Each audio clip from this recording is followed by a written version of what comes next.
अगर दुआएं कबूल नहीं हो रहीं, तो तहज्जुद को जरूर आजमा कर देखें। नर्म, दिल को छूने वाला अंदाज।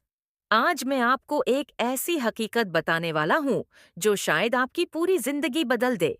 अगर आपकी दुआएं रुकी हुई हैं, अगर दरवाजे बंद लग रहे हैं, अगर आपकी मेहनत फल नहीं दे रही, अगर आपका दिल थक चुका है और अगर आपके सीने में एक उदासी मुसलसल चबती रहती है, तो आज की बात आपके दिल पर उतर जाएगी, क्योंकि अल्लाह का एक राज है जो हर उस शख्स को मालूम है जिसकी जिंदगी बदल चुकी है, और वो राज है रात के आखिरी पहर का सजदा, यानी तहज्जुद। कभी आपने सोचा, सारा दिन इंसान दौड़ता है, दुआएं करता है, मेहनत करता है, और फिर भी काम नहीं बनते।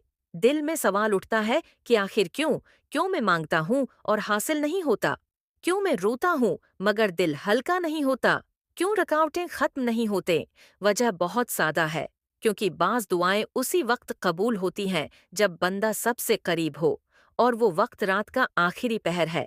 ये वो लम्हे हैं जब जमीन खामोश होती है, लोग सोए पड़े होते हैं, तकलीफों की आवाजें थम जाती हैं, दुनिया की दौड़ रख जाती है, लेकिन आसमान खुला होता है, और वहां से आवाज आती है, कौन है जो मुझसे मांगे, मैं उसे दूं? कौन है जो माफी चाहे, मैं उसे माफ कर दूं? उससे बड़ी खुशखबरी और क्या हो सकती है? सोचें, आपका रब खुद आपको बुला रहा है, आपका रब खुद कह रहा है कि मांगो, मैं देता हूं। और हम सूते रहते हैं, आंख ही नहीं खुलती। लेकिन याद रखें, जिस चीज की कीमत ज्यादा हो, इस तक पहुंचना भी थोड़ा मुश्किल होता है। और तहज्जुद आसान नहीं होती, मगर बदल डालती है। आप किसी ऐसी दुआ में फंसे हैं जो पूरी नहीं हो रही? आप वो रिस्क चाहते हैं जो रुका हुआ है? आप वो खुशी चाहते हैं जो अब बरसों से नहीं मिल रही? आप वो ताल्लुक चाहते हैं जो टूट गया है, या आप सिर्फ दिल का सुकून चाहते हैं? तब तहज्जुद वो दरवाज़ा है जिसे खटखटाते ही रहमतें खुलने लगती हैं। लोग कहते हैं, हमने दुआ की लेकिन कुछ नहीं हुआ। लेकिन जो तहज्जुद वाले होते हैं, वो कहते हैं, हम मांगते हैं और हमें मिलता है। क्यों? क्योंकि तहज्जुद में आंसू रब के सामने सबसे कीमती तहफा बन जाते हैं। आप जानते हैं, सारी मायूसी, सारे दुख, सारे खौफ सजदे में पघल जाते हैं। आपके अंदर जमा गुस्सा, तकलीफ, परेशानी तहज्जुद के वक्त बाहर निकलने लगती है।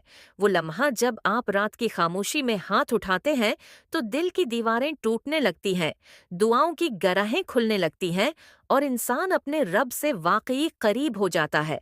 और करीब होने का मतलब है, दरवाजे खुलने लगते हैं, रास्ते बनने लगते हैं, दिल मजबूत होने लगता है, और वो चीज जो आपके नसीब से दूर थी, आपके करीब आने लगती है। शायद आपकी दुआ अभी तक सिर्फ इसलिए नहीं पूरी हुई कि रब चाहता है आप इससे तन्हाई में बात करें। वो चाहता है आप रात के अंधेरे में उठें, इसके सामने झुकें, उससे मांगे। किसी ने कहा था, तहज्जुद सिर्फ नमाज नहीं, ये वो लम्हा है जब अल्लाह अपने खास बंदों की फहरस्त तरतीब देता है। और खास कौन बनता है? वो जो बाकी सब सूते छोड़कर अपने रब के पास हाजिर हो जाए। आप सिर्फ एक बात आजमा कर देखें, सिर्फ चंद रातें, दिल से, खुलूस से, दर्द के साथ अपनी पूरी जिंदगी उसके सामने रख दें। देखें कैसे लहजे बदलते हैं, तकदीर बदलती है, और दुआएं रास्ता पकड़ लेती हैं। आपकी रखी हुई दुआ शायद आपका इंतजार कर रही है, तहज्जुद में। इसलिए अगर दुआएं कबूल नहीं हो रहीं, अगर रकावटें मुसलसल बढ़ रही हैं, अगर दिल बेचैन है, तो बस एक बार तहज्जुद आजमा कर देखें। यकीन करें, आपका रब आपको खाली नहीं लौटाएगा, क्योंकि वो वादा करने वाला है, और वो कभी अपने वादे से नहीं हटता।